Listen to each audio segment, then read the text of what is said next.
So for the new BMW M4, it was important for us to focus on the most important elements. We emphasized the kidney and made it the main feature in the front. It is bigger and there is much more functions in the kidney. The air is not only going in on top, but also on the bottom. The whole kidney goes into the bonnet and gives it a very powerful look. Also, we have the typical trapezoidal M graphic down here, which creates the big air intake in the front. We know this theme from other M cars, but now it's even bigger. With the surface on the side, it helps to bring the airflow into the air curtain on the side and goes right onto the wheels.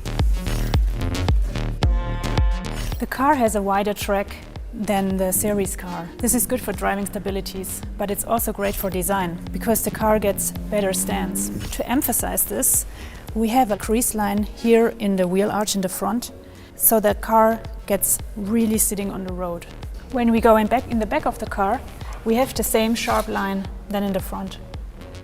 It's dividing the surface and it allows us to make very emotional surfaces onto the wheel. Also, a new theme is the black rocker, which goes from the front to the rear. It makes the car more lightweight, and it's also designed with very small radii and a very flat surface here, which makes it look like a blade.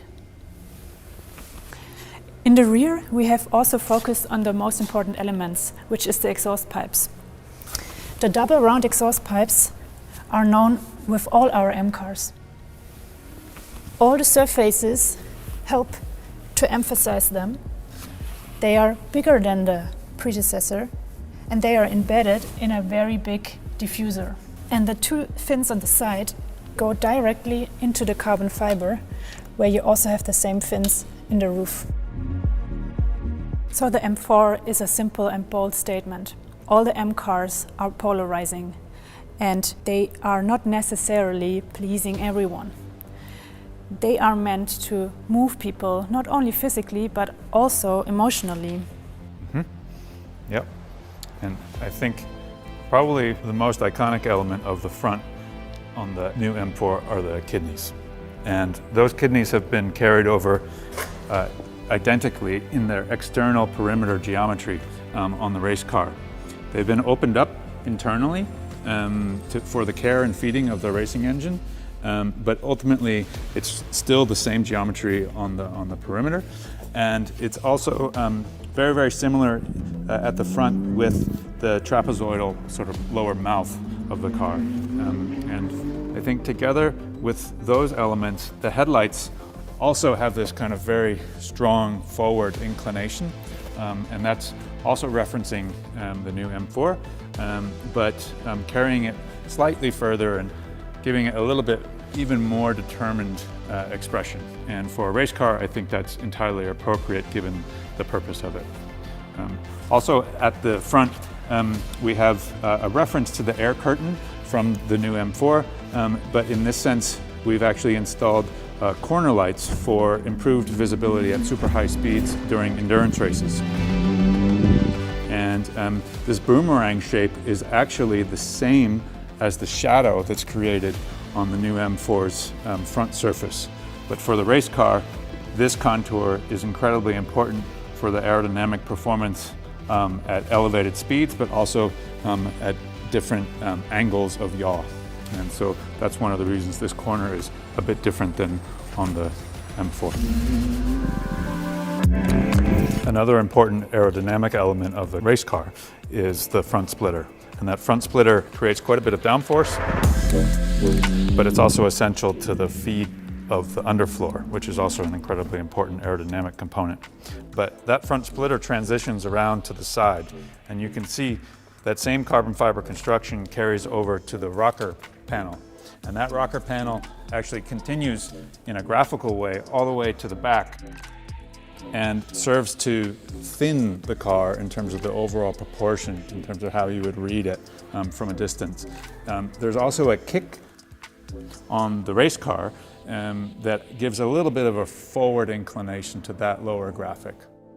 I've noticed, I mean, this is something that we already know from the M8 GTE. Yeah. And we have also implemented it in the series car, the black element, to give it more of a lightweight feeling. Exactly, right.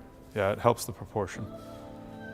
I think the other aspect of the new M4 production car is that it has this kind of continuous loop from the A-pillar down to the air breather detail on the body side, and then down into the lower feature line of the body side. And the race car picks up on that exact same constellation. You'll notice we actually don't have an explicit air breather, but rather an entire area dedicated to letting exhaust air out of this area of the car. But the contour of that line is referenced directly from the new M4. And so it has that continuity that ties the car together, but also helps to kind of structure it exactly the way it does on the production car. It also looks like you were carrying over the roof. Mm-hmm. Yep. The geometry of the roof and the rear glass is identical to the M4 production car, including the fins, but also this very flat rear glass. And that very flat rear glass is essential to an efficient feeding of the rear wing. And that's what makes the new M4 such a great basis for the race car, is that the rear wing, which balances all of the downforce that we gained at the front with the front splitter, with this rear wing. And it really makes for a great handling car. Let's see the back. I have noticed before that it looks very different to the production car. In some areas it's quite familiar, but down here it's very different, right? Mm-hmm. Yep, yeah, you're right. So probably the biggest difference is defined by the added width. So the car is about 75 millimeters wider per side than the production car. And so because of that, we have the very generous fender flare. But yeah, it creates a wider constellation at the rear. The lights are carryover from the production car. This geometry is all identical. We do have some added technical elements for serviceability. These are quick releases for this rear deck lid. This whole rear diffuser area pops off for easy replacement in case of race damage. And then if we move across to the diffuser, you'll see this is all open, whereas on the production car it's more closed. That's to evacuate more heat and pressure buildup. We have the diffuser strakes and fins. And then where the production car has the reflector, we actually have an air outlet for the rear wheel arch, but the line very much references the production car quite literally.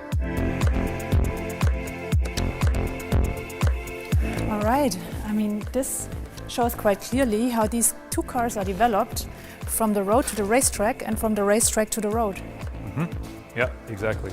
And I think it also demonstrates how great of a basis the M4 production car is to become a race car. It has such iconic elements, and it also has geometry that really lends itself to being a high-performance, efficient platform for a race car. And I think we could both be proud. Yeah, it's very exciting, and I think these both cars are so refreshing. Yeah, cool.